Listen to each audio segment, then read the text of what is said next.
Times reports that police will use garbage trucks in part to help protect nearly 2 million people planning to ring in the new year in Times Square.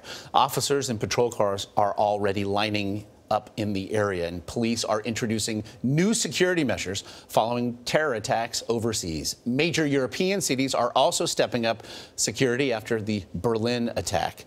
Armed officers are patrolling some streets in the UK, and Anna Werner is now in Times Square for us with an inside look at New York's massive security operation this weekend. Anna, good morning to you.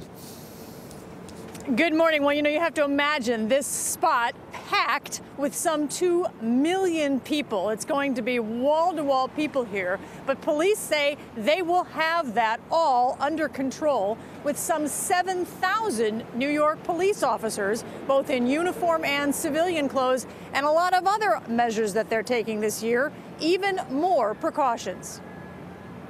We've enhanced our security measures.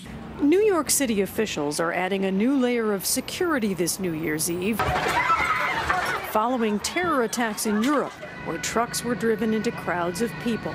For the first time, the NYPD is placing 65 sand trucks weighing 40 tons each in strategic locations around Times Square. They're also doubling the number of blocker vehicles. Every desk will be filled. Chief James Waters heads up the NYPD's Counterterrorism Bureau. What's the goal of having all of those very heavy sand trucks surrounding Times Square? It creates a hardened perimeter, so it won't allow a vehicle to get in there and replicate the Nice attack. The NYPD is also increasing its long gun teams at security checkpoints and using helicopters and boats to monitor the area, something the department already does daily.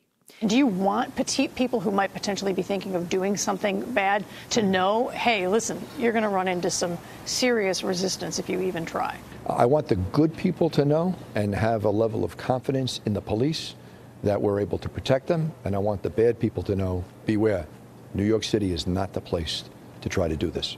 There's no known threat to the city, but Waters says his biggest concern is what he doesn't know. That lone actor who flies under the radar, but has decided on his own, self-radicalized perhaps in his mother's basement in his pajamas, and he decides tonight's the night.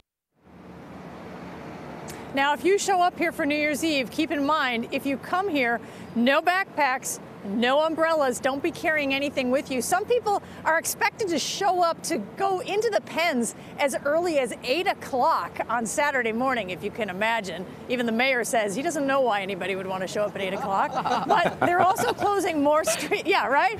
And they're going to wait all day inside the pens.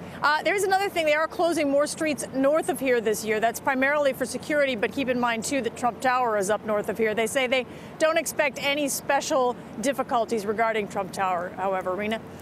Anna, thank you so much. There will be people that will show up at that time. Well, I've done that before. You have? I've had to cover it before and bring a catheter.